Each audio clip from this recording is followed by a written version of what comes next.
I appreciate everybody. Welcome to Juneteenth and Genealogy. We have Christina Vortia here, our chief librarian at Moorland-Spingarn. Here at Howard University, we'll be getting into genealogy, her genealogy, and how to get into genealogy. So welcome. So our first question is, who are you? So I'm a mother, I am a memory worker, and I am a person that, I am a lifelong learner. Okay. And where are you from? I am from, I was born in Philadelphia, Pennsylvania, but I grew up in Dover, New Jersey. Okay. What is genealogy? So genealogy is the study of family history, your roots, really learning about where you come from. Okay. And how did you get into genealogy? I have been fascinated with genealogy since I was a girl. I think it was at a family reunion where I had an uncle, my Uncle Herbert Smith.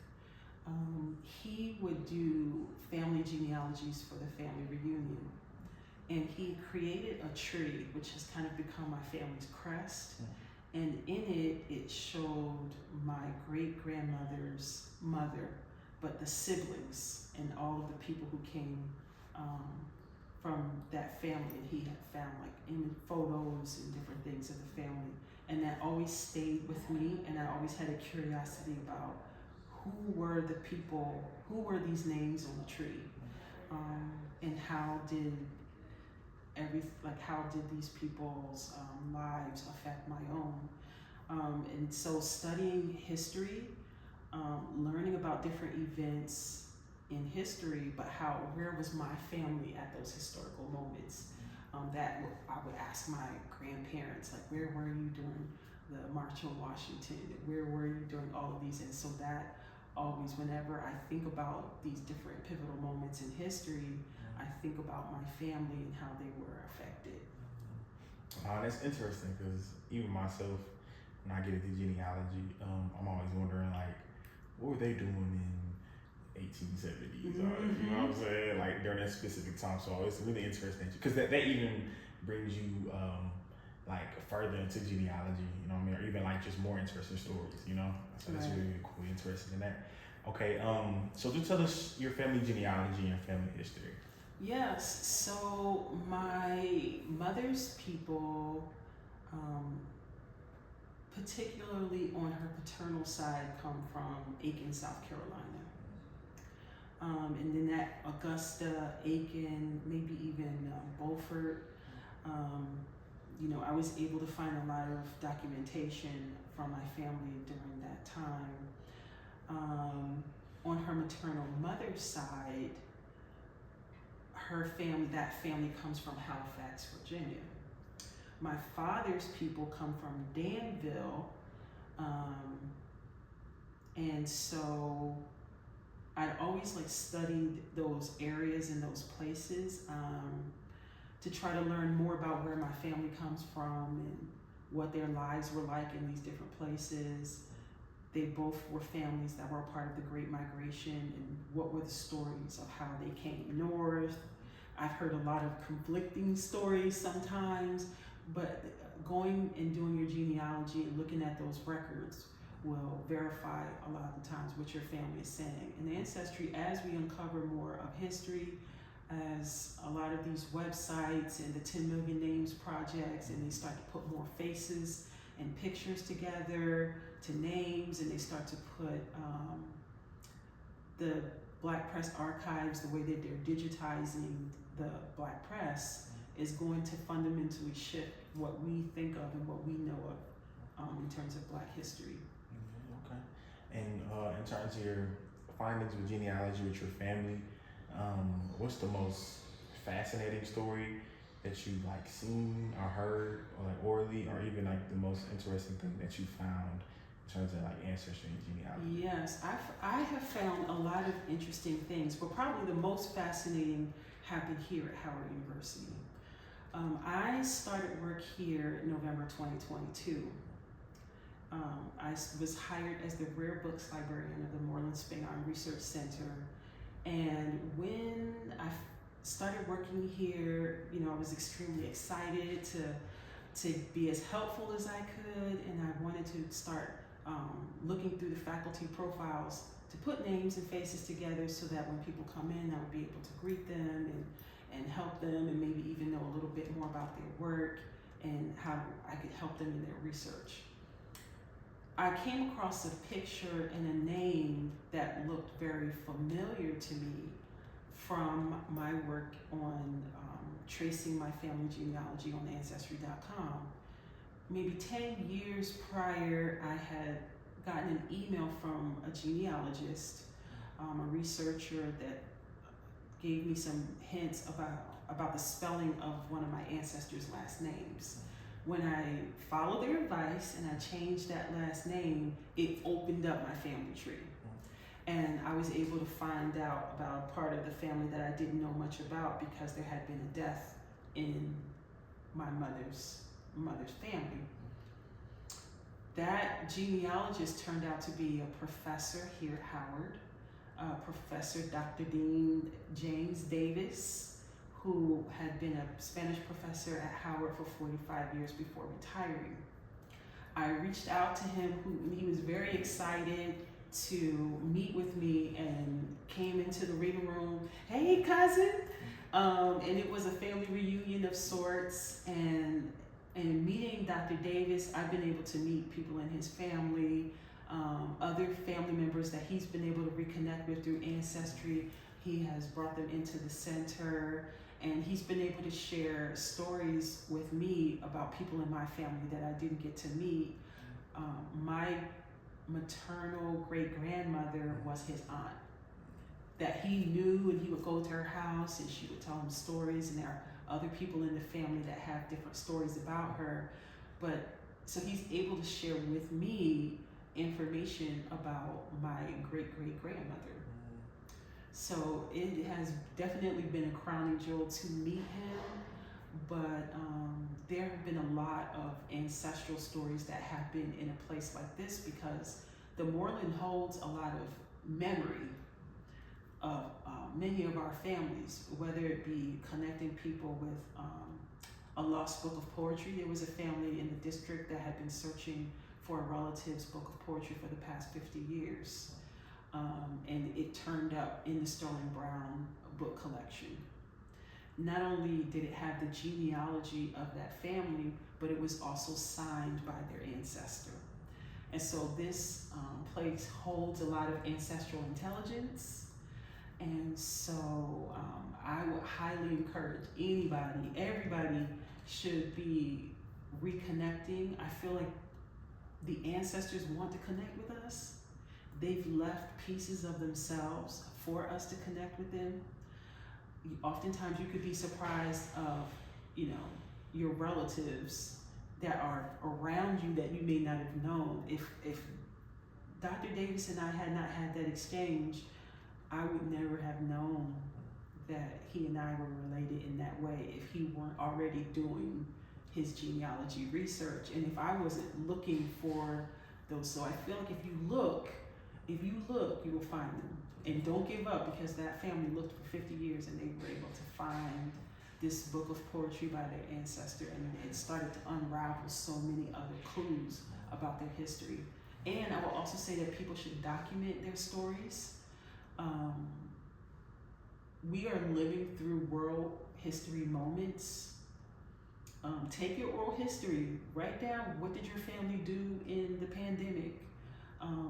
What did your family do the night Obama was elected? What did your family do the night Trump was elected? Like, write these things down, and in the future, 100 years from now, these stories will be gold. And they'll give people a greater understanding of what it felt like, of what it was like. But you never know if your ancestors are going to be looking for you as well, and you can share information about your family that could put in to fill in those missing dots. Appreciate that. That's really, really good. You kind of tapped into a little bit about advice for genealogy, but essentially, what advice would you give somebody wanting to get into genealogy?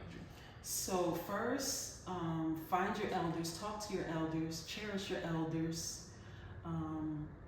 You know, they often have so many stories to share. They've often been through so many pivotal moments in history. So start there and start getting names. Who were your parents? What were their names?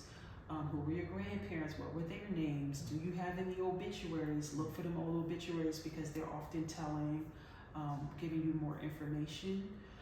Once you know like where your ancestors were born or where they came from or different points of entry, if they are traveling from other parts of the world, you might also want to look back in those historical societies, local libraries, county archives. You may be able to find records, deeds, cemetery records. Go back, find your old aunties, look for those obituaries, as I said before. You'd be surprised at what you find. If your ancestors attended college or high school, go back and see if you can find if they were on any sports teams, if they were members of any sororities or fraternities, if they wrote any poetry, if they wrote any newsletters. The more information that you can find, the more it's going to point you in different directions. So I found pictures of my ancestors in the Temple University archives. Sometimes just go on some of these digital repositories, type in your ancestors' names, particularly if it's a city that you're from, or that maybe your ancestors may have, they have lived a lot of life or were a member of certain organizations. Look into it because you never know what you might find. Even in some of our journals and newsletters, I'm constantly finding the membership lists. As we make these things more digitized, they're going to become easier to find, but you should definitely be reaching out to archivists, historians, and librarians who work in these special collections and historical collections because they can really help you. If you have the funds, you might want to do a deep dive and hire professional genealogists. They do exist. I know Ancestry has where they will actually create a book documenting your family tree and putting together some of your information. But if you would like to have fun, you probably could put together your own book, research the time periods where your ancestors lived, the towns and cities where they lived, and you could probably really put together a very compelling story of your family and your family's narrative, the journey that brings you to where you are, but also could be a nice guide for your descendants or your family members in the future. Okay, one quick question I thought of. How can people use you as a resource as a rare books librarian at Moorland-Spingarn? What resource do you know that you guys have around genealogy? Yes, so you can definitely reach out to me. As a librarian here, I do work within the other divisions to help people connect with their family stories. So through email, through visiting the msrc.howard.edu website, you can schedule appointments. Some of you may have ancestors and family members that have family papers that are here that you can access. You may have to make an appointment to view some of those papers.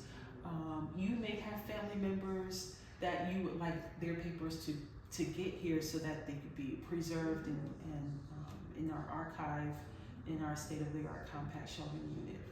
But you definitely want to reach out to myself, our university archivist, Sonia Woods, and particularly if you have ancestors or family members who attended Howard at any point or period, depending on what they have achieved while here, it may be easier or more difficult to find them, but oftentimes if they attended, we can find something of them in our Howard University bulletin or catalog or the yearbook.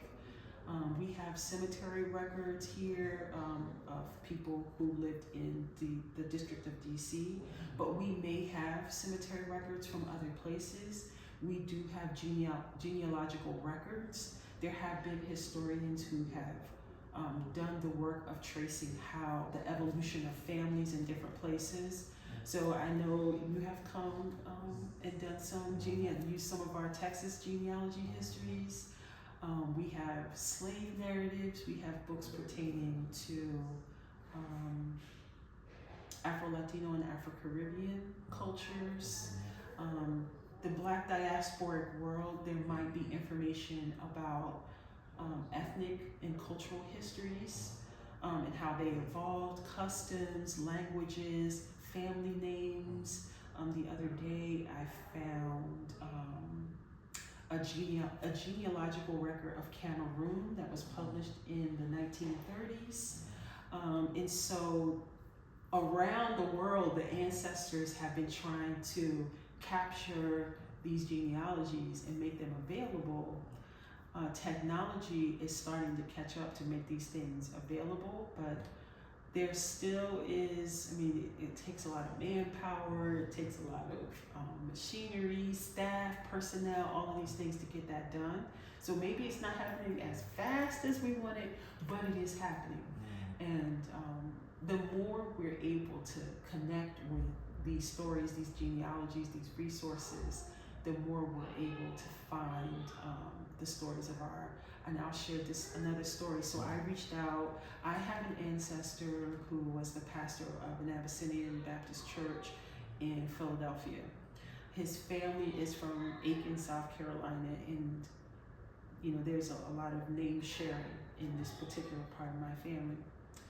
And I reached out to the Historical Society of the community where my ancestor was from, and they were able to provide me with a listing, a genealogical listing of my family going back into the times of enslavement. They were able to provide me with records of the cemetery where my ancestor was from. They were basically buried in the back of a church, the Old Storm Branch Church. Where? In South Carolina. Since the Old Storm Branch Church is a church that has been, it still has members, and but I think they've been a church for more than 200 years. But there was, in that community, there was also a historical society in my ancestor's name. And my ancestor, he had provided the funding for the building of 3 schools for Black children. The alumni of that school, they're called the Jefferson High School Alumni Association. They still meet, they raise scholarship funds, and there's, in front of one of the schools, there's a statue of my ancestor in front of the school with a historical marker. So reach out to your historical societies. They often have a lot of this information saved and waiting for you. That they did not charge me any money for this information. They said, what's your ancestor's name? I'll get back to you. And they gave me a beautiful document that I can keep. I can refer back to it. And it had a lot of information. So there are historians in all kinds of places. There are archives in all different kinds of places. But if you reach out to your local, and I would say support your local historians and your local archives, because they are maintaining these records, and they can the conservation and preservation of records is expensive, is time consuming. As history keeps expanding and growing, there's always a need for space and different things like that. So support these places, because you can find your history in so many different places. But if we all collectively are not paying attention or asking these questions or taking these stories, we will miss them, or they might be erased before we even get a chance to have access to them. Wow, so great. Thank you so much, Ms. Christiana. Thank you, okay? Absolutely.